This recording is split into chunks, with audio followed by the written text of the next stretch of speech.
Welcome back, everybody, to the Bottle Stories podcast. Today is going to be a fun one. This is our one sip, one question short series, and today it's going to be a couple of questions. It won't be just one question because today we're doing my favorite topic, hot takes. We're going to get hot in here. So this is going to be absolutely priceless because all of these are super hot takes, and it's probably going to piss some people off, and I always love doing that. I think it's fun. Okay. First hot take. Is Napa Cabernet overpriced? Yes. In my opinion, yes. Oh, not just in your opinion. It's in everybody's opinion. It just is literally the most overpriced wine on the planet. Well, second most overpriced wine on the planet. Yeah, I feel like there's a lot of mortgages and chateaus and marketing, and there's a lot of other things you're paying for in that cab. Mostly it's debt. Yeah. So yes, definitely Napa overpriced. Is Burgundy worth the hype? Burgundy wines are really amazing, and the amazing ones are just that. Are there some that are overpriced and have supply and demand kind of accelerated because they're making a hype? Yes. So, long answer shorter, yes, they are worth the hype. 100% they are, but no, they are not worth the money. Okay. It's a little semantics there. Yes, because the thing about Burgundy is there is so much of it, and yet not enough of it. There's so many different parts of Burgundy that most people don't really understand. You recognize big names, like people know what Montrachet is, but they don't necessarily know the 5 villages that surround it. Mm-hmm. You know, people know, they've heard of, Gevrey-Chambertin, but they don't know of the 12 villages around it. Or what is in that bottle when you get it. Even things like there's so many different regions of Burgundy that people may not even know are actually Burgundian. Mm-hmm. Chablis, for example, is a wonderful Burgundian appellation that is very affordable in certain instances and very expensive in others, but almost always still within the realm of what it should be. There's no $5,000 bottles of Chablis.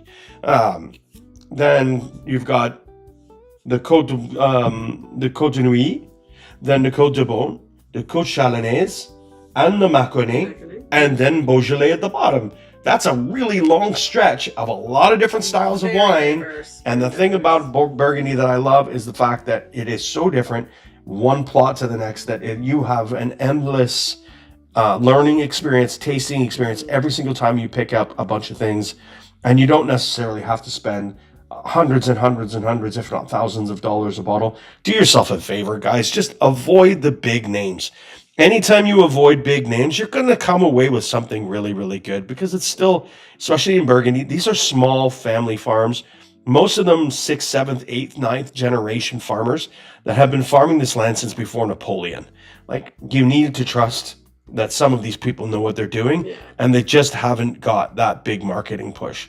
You don't have to go searching for Romanée Conti every single time you go looking for Burgundy. Most of the time, that's a waste of money anyway, because you're never going to find it. And if you are going to find it, you're going to spend more than it's worth. So do yourself a favor, search out Burgundy. They're amazing. Is champagne worth the money? Yes. All? Probably not. But the method champenoise, like the traditional champagne method where the second fermentation happens in the bottle that you buy it in, that's the fermentation that catches the bubbles into the wine. There's a lot of work involved, and it's by hand work, and you have to pay someone to riddle all those bottles. Yep. And you have to pay someone, and you have to pay for the time. If it's a vintage champagne, you have to pay for the time. The years that it's. Yeah. So once you know the story behind the bottle, I say yes. Okay. Last one for this episode. Is a cork still the best closure for wine?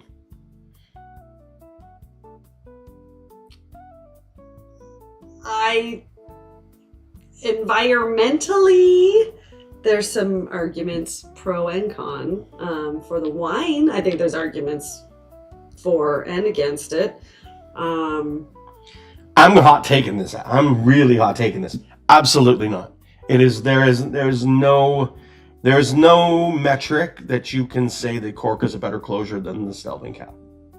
Screw tops are by far the superior top. If your goal is to make sure that every bottle of wine that is produced gets to the consumer exactly the way you intend it to be, then your goal should always have a screw top on that bottle. The reason that they don't is because sometimes you don't want the wine to get there the way you made it. You want it to change. You want it to evolve. And then sometimes the cork helps in doing that a lot faster than a screw top does. The screw top actually will preserve the wine far longer than a cork will. But it won't allow it to change at the same rate. Not as fast. Yeah. So, for example, if you have a wine that with a cork aged 50 years and it was just starting to fade at 50 years, it could go with a cork, with a screw top, it would go 100. Yeah. It's just the way it is. I love screw top wines. I think they're absolutely fantastic for the wine. They preserve the wine very, very well, especially whites. I see really no reason why we should ever go away from screw tops for whites, even really expensive whites. I mean, we've had screw top Chardonnays over $100 a bottle.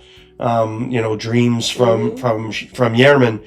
That's a fantastic wine, and it does age well. I had 2017 not long ago, and it's absolutely fantastic. Yeah. But it has evolved. It's not the same as like the 2019 or 2021. They're all very different, and some of that is vintage variation, but some of it is the fact that the screw top is a better closure.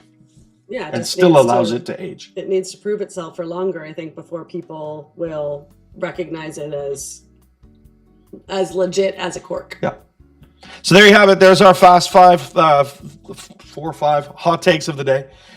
We'll be back shortly with another episode, and it might even be more hot takes. So stick around. Stand by.